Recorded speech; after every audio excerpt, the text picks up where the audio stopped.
first had symptoms when I was probably 9 years old.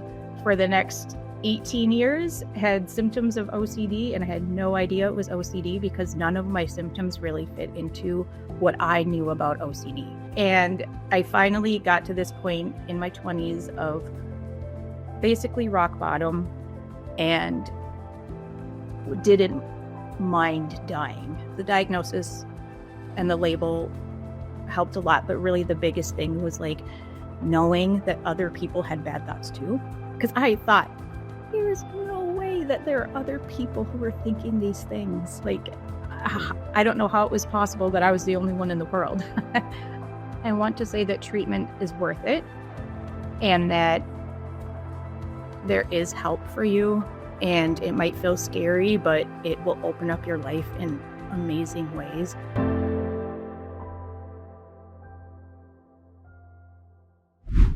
Hi, everyone. Welcome once again to another episode of the Get to Know OCD podcast. I'm Dr. Patrick McGrath, the Chief Clinical Officer for NOCD. If you're looking for help for OCD or related conditions, check us out at NOCD.com. That's NOCD.com. And if you like the Get to Know OCD podcast, well, you can subscribe to our NOCD YouTube channel. We'd love to have you there. Today, Alison Dotson, how are you? Good to have you on the show. I'm great. Thanks for having me. Absolutely. We've known each other in circles in the OCD world, and so it's good to have you here. Tell everybody a little bit about you and what brings you to the podcast. Well, I have OCD. Oh, that'll do it. Okay, that might be enough to say. So I have OCD, and I was diagnosed almost 20 years ago, and almost immediately after that, I started to talk about it, not on a large scale at first, but I had been hiding for so long that once I had an answer, and like kind of an acceptable answer to me, I'm like, I'm telling people that I have OCD because I was so happy. We'll get more into that about some of the pitfalls of that. But I've spoken about it at conferences. I wrote a book about it. I sometimes write some things on Instagram about it. And it's been such a wonderful experience in my life to share my own story. It's helped me and it helps others. And I just think it's kind of like this community experience that's helped me more than I ever thought speaking about it would. Well, I know you kind of lay it all out in Being Me with OCD. That's your book. But if you don't mind maybe telling us a little bit in your own words about getting that diagnosis, what led to that, and then what it was like now having a name for something that had been going on. Yeah, I first had symptoms when I was probably 9 years old, and it was triggered by two different, I don't know what they were called. It was in the 80s, and they had these like evening TV movies that were based on true stories. So one was about an actress who had gotten breast cancer, and the other one was about a little boy who had been really, really, really hurt in a fire. And so I ended up having obsessions that year about cancer and fire.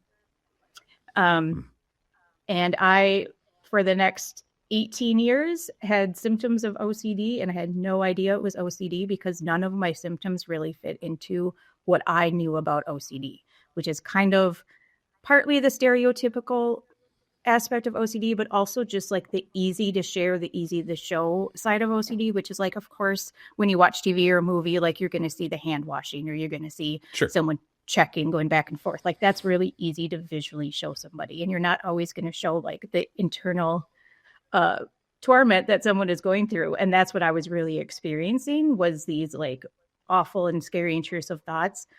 And I didn't know that I was doing compulsions, but they were mental compulsions. I mean, this is something I learned well after diagnosis, because I thought I had, what they call PRO. I don't know if that's not really. We could talk a little bit about that. Yeah. So I really thought like, no, I just have obsessions because I didn't have what I thought were compulsions. Now I know. But Yeah, so Go for ahead. those who might not be as familiar, just Puro is a name given for people who really only have mental compulsions. They don't have the physical compulsions that you might typically, again, as you said, see on TV or something Right. like that. Yeah. And I think that it was a useful label for me at the time. I think it's a little bit confusing because it doesn't have the C in it of the compulsion. But Mm-hmm. yeah, so for 18 years, I basically suffered. It doesn't mean I didn't have a good life around that or within that. I have a great family and great friends, and somehow managed to get through college um, with this torment happening. And I finally got to this point in my 20s of basically rock bottom. Still didn't know it was OCD, but I was very, very depressed and didn't mind dying. Like I thought Mm-hmm. maybe suicide is the only option, but I wasn't quite that far where I didn't actually want to make that decision. So I was kind of welcoming a terminal diagnosis, wasn't scared about flying on planes anymore because I'm like, oh, this can go Mm-hmm. down. That's fine. Sure. That might actually be a good solution. Um, so that was scary. Those thoughts that told me that something is really wrong. I do want to live. If I'm not scared about dying anymore, I need to get help. But I didn't know what kind of help to get. And so I thought, well, first I'll go on an antidepressant because I'm so depressed that maybe if I'm somewhat happy again, the thoughts will go away because I did this kind of reverse, like, okay, the thoughts are making me depressed. Take away the depression, maybe the thoughts will go. I didn't really know. So I called a friend who was a therapist and I was like, I'm really scared, but I think I need to go on antidepressants. And we just talked. And for some reason, I opened up a little bit to her. And I said, I kind of obsess about things. And I gave her a really safe example of if I start to think a thought and then I get interrupted, I have to come back to it. Like I have to shut everything down Mm-hmm. and be like, everybody stop talking, or I need to go to a different room or something. And I have to like go through the whole thought process. And that was Mm-hmm. the absolutely safest possible example. I mean, that barely scratches the surface of what I was actually going through. So the next day, my friend emailed me and she said, I'm not saying you have OCD, but you mentioned obsessions. And sometimes people with OCD go on an antidepressant and that helps them. But I was like, Sure. OCD? What? No, like that cannot be right. But I was kind of desperate enough to start looking into it. And I did. Google, looked up the word obsess in the dictionary multiple times a day. Ooh. Um, and started to think, could this match with me even without some of these compulsions? And I finally started to feel like maybe it is, but I was scared that after all this time and maybe finding help, that the person would tell me, oh no, that's not OCD. What Sure. you have is untreatable, or what you have is awful, or, this isn't even an illness. It's just you're just bad. So I really wanted to wait until I was ready for any kind of answer before I actually got help.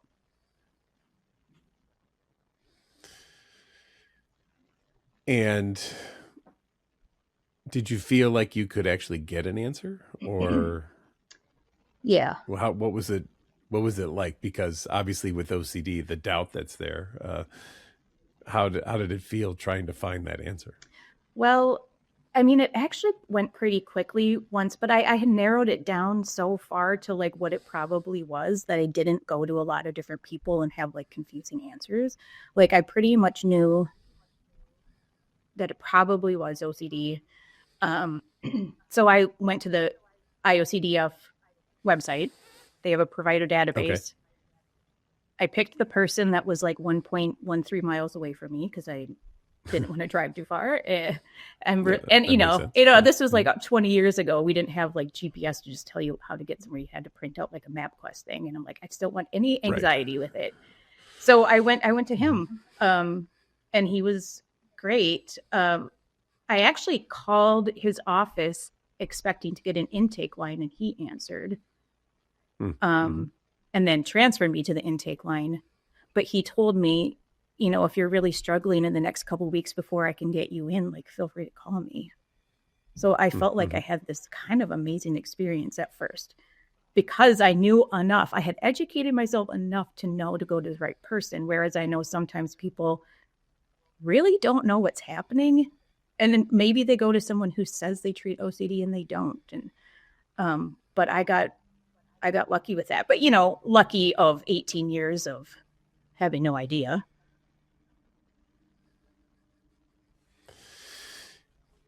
You get the answer that it's OCD. What does that change for you? Everything. Because I thought that there was just something untreatably wrong with me. Like I said, I did not think for the longest time, I didn't think it was a disorder. I remember kind of laughing. I mean, not ha-ha laughing, but thinking, I just wish there was like a pill I could take or something I could do that would make this go away, because I had bad thoughts. They were like immoral thoughts. They were thoughts that went against my values. They were thoughts that scared me. They were thoughts that made me think I was a danger to society, to my loved ones. I didn't think I should leave the house. I didn't think I should have kids or a relationship or do anything. So to realize, and especially to have the person I met with look at me and say, oh yeah, that sounds like OCD. Lots we can do. He was unfazed, which is not what I expected. Believe it or not, my imagination went to all kinds of places of like, I'll tell him what I've been going through. He'll nod, but he'll push a button under his desk and the police will show up. And I told him, I can't tell anybody. I said, I'm like, there's no one I can tell. And he said, I'm sure you could tell people, because I said I was afraid that my family wouldn't love me anymore. And he said, I'm sure they would still love you. And I said, yeah, maybe my mom would. Like that was the only person that I could imagine could possibly love me based on the thoughts I had. And I felt very guilty because I felt like I had been hiding things from people, like my true nature from people for almost 20 years. I'm like, oh my God, I have really charmed everyone in my life into thinking that I'm like a decent, nice person because everything I did outwardly was the right thing. I didn't break any laws. I was a nice person. I just tried to do all these like good things. And, I am a good person. It's not like I was faking it, but I think I really went further than some people would to have that outward shell. So, it meant everything. And I think the biggest thing for me, yes, the diagnosis and the label helped a lot, but really the biggest thing was like knowing that other people had bad thoughts too. I'm like, oh my God, they do? Because I thought there was no way. There's no way that there are other people who are thinking these things. Like, I don't know how it was possible that I was the only one in the world.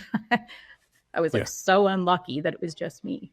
But yeah, he kind of prescribed loosely The Imp of the Mind by Lee Baer. And that just, that changed everything. That changed my life. Great book. In fact, I have a copy of it right. I can see it over there on the bookshelf. Yeah. So, yeah. Do you use the word, I always like this, bad thoughts. Do you still think of them as bad thoughts today? Or do you think of them more as just things that pop in my head? Yeah, I think that I'm still like using that term to describe how it felt at the time. I know now, like they felt bad. I think that's the more important distinction to put on it, is they made me feel bad versus at the time it's like they were bad. They said something about me. They made like convinced me I was a bad person. But yeah, I would say now more like distressing, disturbing, unwanted, of course, intrusive. But if someone wanted to describe their own thoughts as bad, I'd be like, I get it. But I also have done a lot of work to neutralize. That sounds like a compulsion. Nope. Well, that does sound like a compulsion right there. But just to be like, okay, I don't pat myself on the back every time I have a good thought. I'm not going to beat myself up every time I have a bad thought. They're all thoughts kind of mixed in together. It's a struggle, though. To this day, probably. Yeah. Mm-hmm. Mm-hmm. It's not like OCD goes away or anything. No, not completely. We try. Yeah. It's there. We're still trying to figure it out. I haven't figured it out yet, but one day I hope we can figure that out. Maybe it would involve like a hammer. Yeah, the metaphorical hammer to the metaphorical part of your brain. Yeah, metaphorical. Located, right? That's what I was saying. Yeah, sure. Yeah. Yeah. And in terms of like those themes, so these things that people would call the police on, press that panic button, right? There's still a lot of people out there who talk about OCD as washing your hands and straightening things. When I was talking to Howie Mandel a couple of weeks ago, he talked about it's worse than any horror film you've ever thought of or seen in your life. That's how he described it. How would you describe some of those more taboo themed aspects of OCD that just are still kind of hidden from what most people think of OCD as? Yeah, I mean, that's a really apt description. I felt scared to be in my own mind, and you can't escape your own mind. And that is a terrifying feeling. And really, it's our personalities, we use the metaphor of heart or spirit, but our personalities come from our brain, right? And if my brain is giving me all these thoughts that I thought I didn't want, but somehow they're the most pervasive, that has to say something. And they were very graphic. And in recent years, I've seen some people on Instagram say like, hey, did you know that obsessions can be images as well? And I'm like, I didn't know that anyone thought of them as anything different. Because I'm like, what is the thought of it? I know we all have different brains. But like, I had images. I had, I guess, kind of like movies in my mind. And, part of my compulsing was trying to get through a thought or an imagined scenario without doing something bad in my mind. And every time I failed and then panicked and tried to make all the thoughts go away. But I just wanted to like tell myself, no, you can be a normal person. Because I felt like at one point in my life, I had been a quote unquote normal, good person. And something happened. I didn't know what it was, but something happened. And suddenly I couldn't be around kids. Suddenly I couldn't be around my family. Suddenly I was a danger. And it really kind of convinced me that I could maybe be capable of hurting someone, even though it made me sick. It's just, and I get why people don't want to talk about it. I get that since we still, to this day, have people say, I'm so OCD, or even I let the intrusive thoughts win, or whatever, it makes it harder for us to talk about. Because then when you say, well, actually, my intrusive thought is that I want to have sex with my mom, they go, oh God, oh no. That's not an intrusive thought. It's like, no, you're wrong. But now I'm stigmatized because you didn't understand what you were joking about. Correct. Yeah. And obviously, that's why people don't talk about it, right? That's because we still hold on to this notion that there are just things you shouldn't talk about, or you shouldn't think, or you shouldn't have an image of, or you shouldn't have an urge about, and you should be in control of your brain. Yeah. And when I am not in control of my brain, I will tell you. Thank you for saying that. And I do this for a living. Yeah. Yeah. It's, and that, I know I keep using the word scary, but it is scary because it's really like, maybe off-putting isn't the right word, but to think like, why is my brain acting this way when I so clearly don't want it? And then you start to think, well, maybe I do want it and I'm fighting it too much. But yeah, the thought police, scared the crap out of me. That there are people who think that you shouldn't think anything, and if you think it, you certainly shouldn't talk about it. You certainly shouldn't voice it, because if you voice it, then it means that it's a desire, and that should be a red flag. And shouldn't we do something about that person? Yeah, it's like sometimes I see those inspirational posters that say, thoughts lead to actions, actions lead to, and I'm just like, oh God, can we get rid of that one? I know, please God, no. Yeah. If thoughts led to actions every single time, man, I don't think a human would be left alive if that was the case. There would just be sure, right, mass chaos going there. That's positive thinking for sure. That is, I don't want to say anything bad against people who believe in manifestation, but I feel like there's been kind of a surge lately of people talking about manifestation, manifesting good thoughts, getting what you want, putting it out there, you get back. And I'm like, I can't think that way, because then why would I think that about good thoughts and not about bad thoughts? And I work so hard to not think that about. And I said bad thoughts again, but I'm kind of in that binary of good and bad, That's fine. That's fine. So to me, that's like such dangerous thinking. And either way, you'd have to put some effort and work into making something happen, whether it's an intrusive thought or a positive thought of like, I want to publish my next book. It's like, you can't just think that.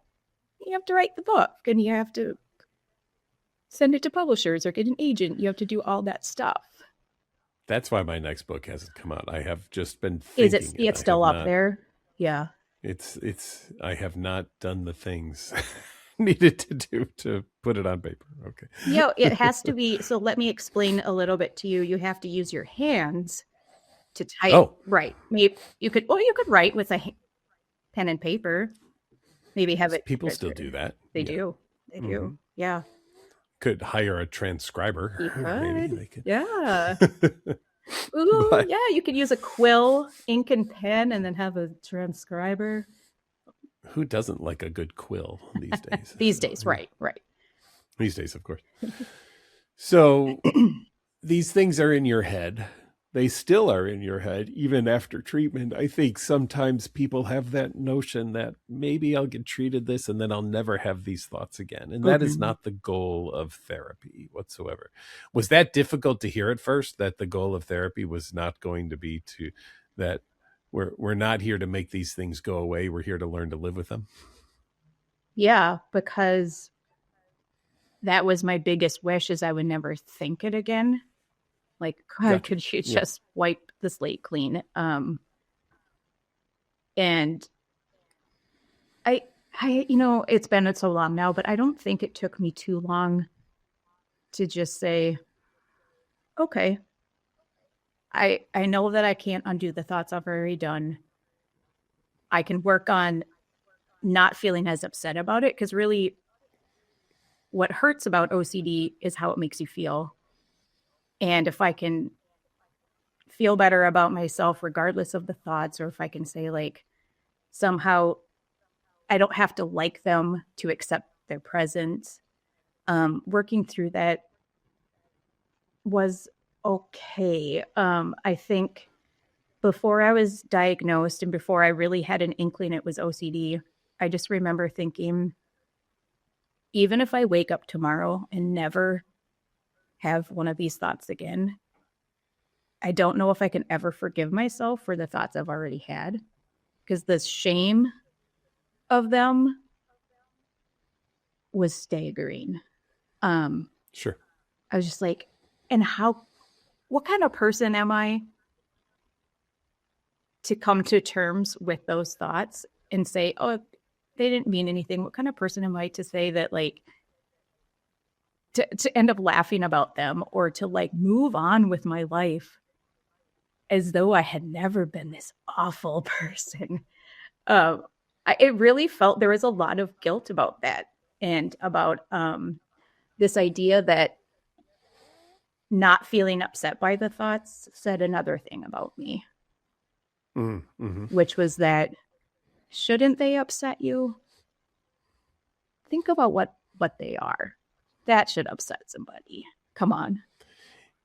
Yeah, it's almost like the upsetometer, and if it doesn't hit this certain level, then wow, you must really like this thought then. If that's the case, you Mm-hmm. must want this or really accept this as being okay, versus because when we work with people on accepting something being there, it's not that we're saying that it's okay, we're just saying it's just there, Right. right? Yeah, and that was hard to learn. Because some of what I learned was that you had to accept that maybe you are a pedophile, or you had to accept that maybe you do want to have sex with your mom. And I don't know if that's true. I do know that I need to accept uncertainty, and I have. And I've embraced the idea that I can never really know anything, and that helps me get through my day to day life. But I think what I really Yeah. accepted was the idea that that these thoughts will still come. I will still be triggered by things. Like they felt so deeply embedded in my brain. And really, some of it is like, is it just a memory at this point? I have a hard time distinguishing between like, am I remembering thoughts I've had before, or is this a brand new thought that's triggering me right now? But they're all there. Yeah. And I like what you said there, because I see the fields kind of maybe shifting a little bit, where in the old days we did a lot of maybe not, still happens obviously, but I do like that idea of uncertainty really being more of, I'm never going to have the absolute answer that I want for this thing, versus I am this thing, Mm. just so yeah, yeah. I'll accept that OCD demands an answer for me of certainty that I will never be able to provide it, and I can live with that. Yeah. I can be with that. Yeah. Mm-hmm. And really what helped me was just this idea of I can't look so far into the future about any potential thing that could happen eventually. I'm like, I can only go day by day and sometimes really minute by minute of like, well, right now I'm not hurting anybody. It's like get through the day, get through the next day. And that's the only way you can live your life to the fullest, is to have those fears in the back of your mind and say, I just need to live my life anyway. I have to leave the apartment, unfortunately. Yeah. And going outside and living your life can be a really difficult thing for a lot of people, right? Yeah. I mean, Mm-hmm. kind of the biggest exposure. Because I had gotten to the point where I didn't want to go anywhere. I didn't want to be with anybody. TV was triggering, movies were triggering, reading was triggering, like everything was triggering. And what gives my life purpose, or part of what gives my life purpose, is being with my family and friends. And I'm like, well, I don't deserve my company. Mm-hmm. In a negative way. Sure.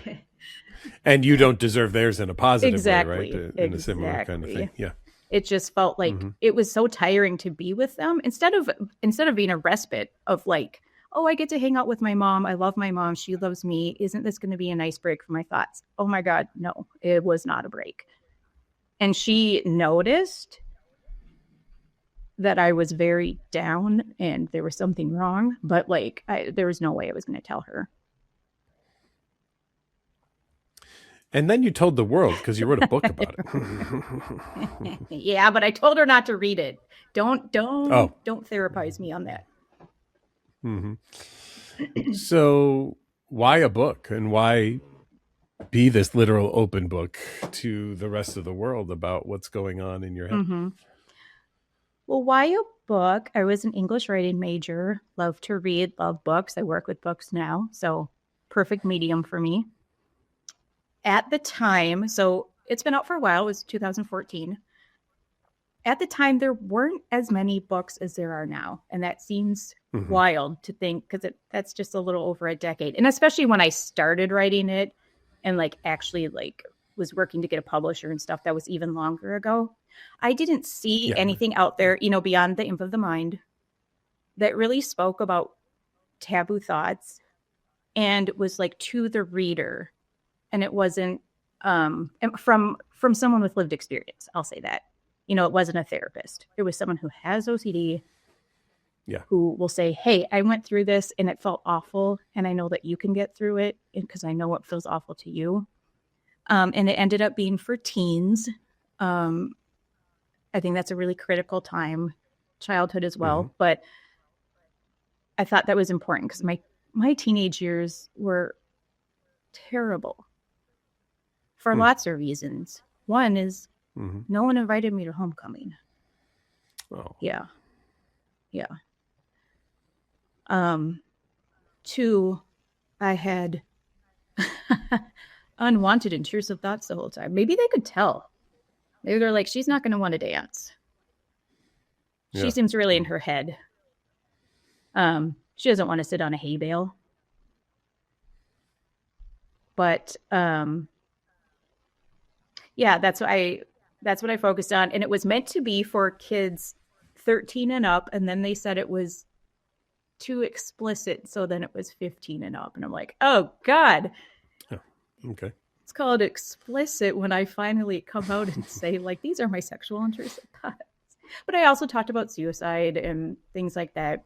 So, yeah, I just wanted to help people. I wanted to share my story. And so it was kind of, we called it part memoir, part self-help, because I shared aspects of my story and say, I would say like, oh, I went on medication. And then I would kind of flip it around and say, maybe you're thinking about medication and here are all the kinds that might help. And you would talk to us, I'd kind of go through the practical tips of all that. And then I had guest essays from teens. Okay. Because I wanted to get kind of a broader perspective from people. And actually, there was only one person who had like the germ compulsion or germ phobia and hand washing thing. So it was like actually harder to find anyone who could represent that. Which might surprise people. And yet, for those of us who do this or in the field or who have it, though easy to show on TV, not the most popular kind of OCD, actually. The harm and the taboo really are in the lead, shall we say, of the way people become afflicted with OCD. Yeah. I think you're right. And I think that's what people reach out to me, and that's anecdotal, I guess, for my part. That's what people reach out to me about. Yeah, I can say that here at NOCD, that those are far more common than are I have germs on my hands is actually pretty low.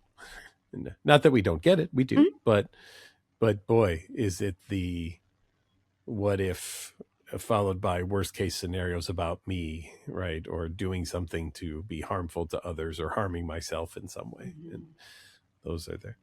And then with that comes a lot of guilt and a lot of shame that a lot of people experience. And I'm sure that was a part of your journey of all of this as well, having to deal with not only the, we think of, I think, the anxiety or the discomfort that OCD leads to, but it brings some other emotions along with it too. And shame and guilt and disgust and all sorts of things can play a big role in the lives of people.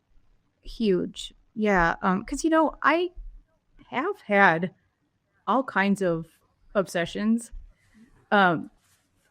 But this is the one I talk about the most, the taboo thing, because I think that there's so many people who still misunderstand it, and people who think that it means that we're using a diagnosis to cover up our true nature, or, oh, it's okay that I did something bad because it's just my mental illness. And that's really hard to push back against and not feel like you're putting yourself out there in a bad way, or in a scary way. I felt, I talked about that, the shame and the guilt. I felt guilty to be around my family because I felt like they deserved to know the real me. That they thought they loved someone pure of heart. And here I was with like these dark, dark thoughts. And I felt so guilty because I'm like, they deserve to know the truth. They should be able to make their own decision on whether they want to love me or have me in their life. And I never thought that about when I was afraid of cancer or when I was afraid of being in a fire. I never thought, gosh, they they sure deserve a better daughter or a better sister. I thought that about the pedophilia, about the incest, about the religious obsessions. And it just made it harder because when you need support the most is when you feel like you can't get it or ask for it. And I've shared about my sexual intrusive thoughts. And I will say that in person, anybody who knows me or loves me is like, oh, that's awful. I'm so sorry. They have never been like, whoa, hold up. You sure don't talk to her yeah, anymore. you pulled the wool over my eyes. I thought you were decent and you're not. Yeah. Like everyone has just been like very, very sympathetic, empathetic, and supportive. The internet is a different thing. And I know that we can't, of course, I think hopefully we all know that the internet is a different thing. We don't even know if it's real people sometimes. But that's where I get the comments that you're just using this as an excuse. That's disgusting. Yeah. That's not OCD. Yeah. I know what OCD is. And that, of course, makes you feel bad. I mean, I think I'm at a point where I'm like, you can't shame me. I've already shamed myself. Go ahead and try. Like, I feel like I can kind of put myself out there and it doesn't bother me as much. What hurts me is to see that information is out there for someone, for, the me of 20 years ago, for someone who does not know. And it hurts me to know that people think that. I just feel like we've done so much education and it's still like, will it ever be enough? We have to just keep talking about it. And you can tell me too, statistically speaking, I feel like I know I felt more suicidal and more despair with these themes and the shame and guilt that went along with it. It just was harder on another level. And, we tell people OCD is OCD. It's all treated the same. I think that to a certain extent, that's a great message because it's true. ERP will work on taboo things. It's not like some untreatable, weird type of OCD that we can't touch with therapy. But it's also true that you need to be careful who you tell. It's also true that you need to research a therapist you go to, that you're not going to someone who lists 25 things they treat and one of them happens to be OCD and you go in and tell them, I'm afraid I'm going to hurt my baby, and they report you. Yeah. I mean, this is the reality of it. Like we can have, we're talking about the positive thinking posters. We can have the warm, fuzzy feelings and conversations about it's all OCD. It's all okay. Let's just spread awareness and don't feel ashamed. And it doesn't matter. It matters. And I wish it didn't. And I wish that therapists, social workers, judges, lawyers, I wish that everyone knew that like this was a thing that didn't say something bad about you and that you can just reach out for help. You can do the thing that people say of like, just ask for help. It's okay. I wish we all could without the fear of something else happening. Wouldn't that be nice? That would be nice. And I mean, obviously people like you, and there's so many people who are really working to make that a reality. And that's why I talk about it too, is that I just want people to know, like, because it's also educating therapists. There are still therapists, as you've said, out there who will hear some of these stories and think hospital. Yeah. Right. Or boy, I don't want to talk to you. That's really terrible. Right. Yep. And even in our own field, we have people who need this education. Right. Absolutely. So this is not just for the masses outside of the, whatever degrees of therapy are out there. This is also for people who are in this field to truly understand that, because I interviewed someone the other day for the podcast who's one of our therapists, and I asked them, how much did you study OCD and ERP in graduate school? And you're smiling because I think you might know what the answer is, which is not at all. Or maybe a day, half a day. maybe at most that's what you're OCD, going to maybe get. not ERP, but maybe like, oh, OCD. Right. Yeah. Mm-hmm. Yeah, maybe. And it'll probably be a few classic examples of what it will look like, and that will be it. So here's someone who's graduated from a program and has not been trained in what this is. And that's why we train so much here, right? That's why we do so much education, because we want not only every therapist who works for us to truly understand this, but we want others out there to understand it. We want people with OCD to know that there's a place that's there, that's listening, that understands. And what you've done by putting the book out and speaking about it also helps our mission too. And hopefully we help yours. So this is a great synergy to have between these two things. Yeah, I think I agree. Like, to have people with OCD and therapists work together, because of course therapists know a lot as long as they've been through all the training that you just talked about.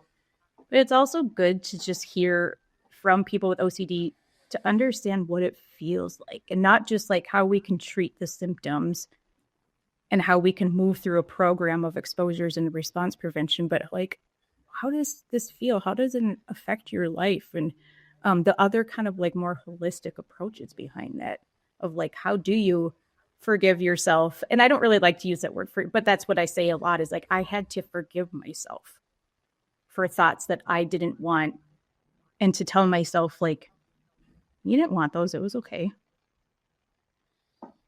But I had to kind of get over that. So like therapists who can kind of help on all those. And maybe it's not the same person. Maybe you go to someone else for some of the other stuff. But are there things you wish people knew sooner about taboo, intrusive thoughts, and OCD? That, like, if you could wave this magic wand, what would you want people to truly understand about it?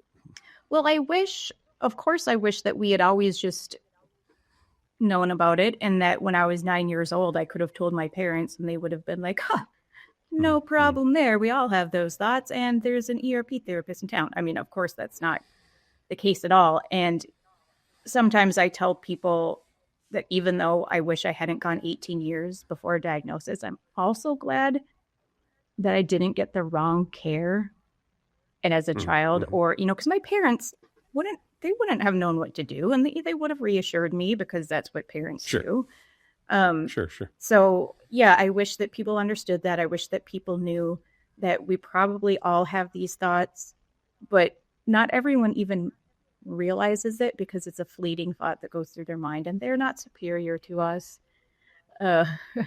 In fact, we're better. No, I'm just kidding. But that, we dwell on it, and that it's not because it means that we're capable of harming somebody. And in fact, that the reason that we're dwelling on it so much is because we really, really don't want to hurt anybody or do anything that would upset our lives even more than it already has. Yeah. Do you have your book with you? I was oh, hey, look at that. There it is. I was wondering if you had a passage that you really think is pertinent to our discussion today that you might want to share with the world at large, who watches, of course, the Get to Know OCD podcast. This is about to be the therapist. I'm at the therapist, and this is him starting to talk to me. Okay. All right, he said as he flipped through the last few pages. Tell me why you're here. I had been chewing gum on the way to the appointment because my mouth was dry. So I took a tissue out of the box on the desk beside me, wrapped my gum in it, and then clutched the bunched up wad in my hand to absorb my nervous sweat. It's hard to talk about, I said, suddenly afraid I had waited all this time and wouldn't be able to tell my would-be savior what he needed to save me from. Let's just say the article I identified with was called Thinking Bad Thoughts. Okay, he said, nodding along patiently. There are 3 so-called taboo obsessions. They fall under the categories of religious, violent, and sexual obsessions. Would you say your obsessions fall into one of these categories? Yes, I answered slowly. Religious and sexual, but not violent. Maybe it's because I've always been so good about sex. I wasn't going to have sex until I got married. I was always very into church. I began to cry softly. Warm, salty tears were rolling down my cheeks and coming to a point on my chin where they dripped off. I dabbed at them with my wadded up gum-filled tissue, then grabbed a clean one. I can't tell anyone because they'll stop loving me if they know. My throat tightened and another hot tear escaped my eye and began to roll down my cheek. I know it's easy for me to say, and I'm not telling you you have to tell anyone, Dr. Grant said, but I am certain they would understand. They would still love you. Wow, that's great. Thank you. I don't know if it's true that there's 3 categories of taboo intrusive thoughts. Maybe that was the thinking at the time. Maybe it still is. I don't know. But I think that was partly coming from like the Lee Bear school of thought of like, these are the big 3, and then they get smaller and right. Below that. Thank you. I really appreciate you reading that. Thank you. That's great. And I congratulate you on where you're at today compared to what it felt like when it started. I think it's wonderful. Thank you. Before we wrap up, there's people debating going to treatment, telling people about some of these intrusive thoughts that they have or images or urges. What do you want to say to them? I want to say that treatment is worth it and that there is help for you, and it might feel scary, but it will open up your life in amazing ways. And whatever you might be doing right now to keep your OCD at bay or to make yourself feel better is, I'm sure they know it's limiting their life. I will also say, realistically, make sure you're going to an OCD expert. I'm assuming that on your website, you probably have some guidelines of questions to ask therapists. If not, they can go to iocdf.org. There are things to ask someone.